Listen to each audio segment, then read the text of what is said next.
In today's epistle, we heard about a man called Onesimus, who was a runaway slave. And somehow, Onesimus found his way from Colossae, which is in modern-day Turkey, to the busy streets of the city of Rome. Now, under Roman law, slaves had no rights because they were considered property. They could be condemned to hard labor, punished with the rod, and otherwise tortured. Runaway slaves were treated even worse, and when captured, were to be branded on the forehead with the letter F for fugitive. Yet, in God's divine providence, while wandering through Rome, Onesimus met St. Paul, who was imprisoned there.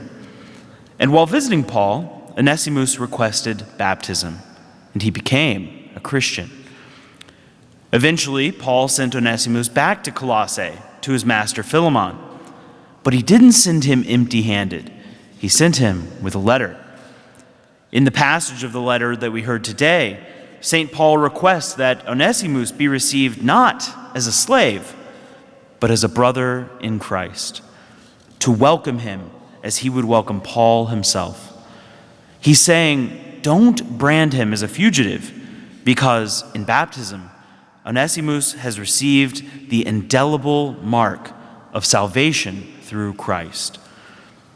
Now, Paul had great reason to believe that Philemon would obey his request, because Philemon was a true Christian, a brother in Christ, and a leader of the church in Colossae. Now, both Philemon and Onesimus are saints and martyrs. This short letter highlights for us what it means to be a Christian. It shows how Christians who have been freed from sin and forgiven by Christ must forgive others. Because Christian love goes far beyond justice. While the law of the land said that Onesimus should be branded or even killed, the new law of the Lord demanded forgiveness of his brother.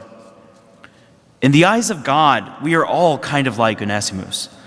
By baptism, we have been freed from sin through Christ.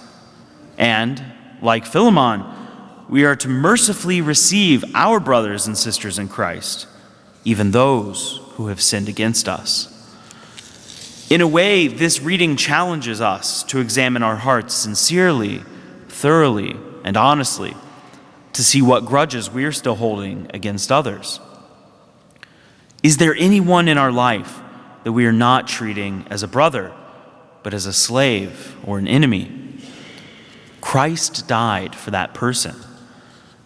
Are there people that we resent, that make us mad to even think about? Christ died for them too. Sure, they may need conversion, but so do we. And yes, if they aren't baptized, like Onesimus wasn't, they certainly need to be. But we must show them Christian charity so that they might come to desire it.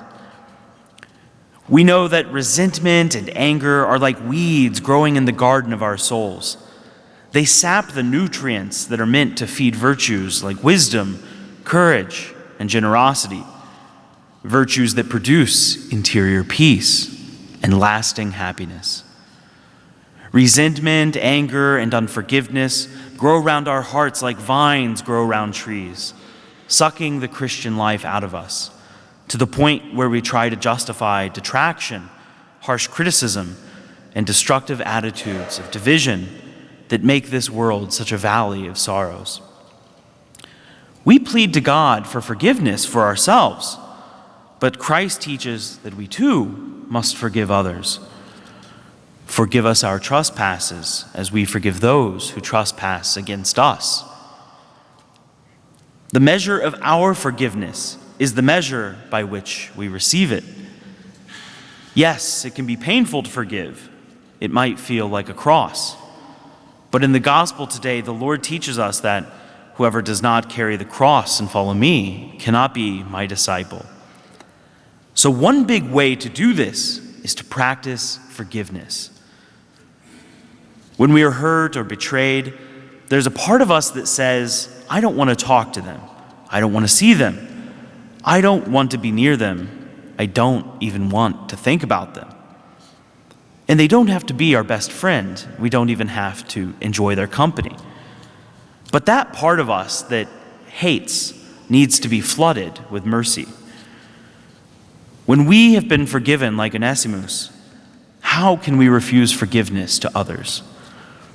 Today, make that decision to forgive the Onesimus in your life as a brother in Christ.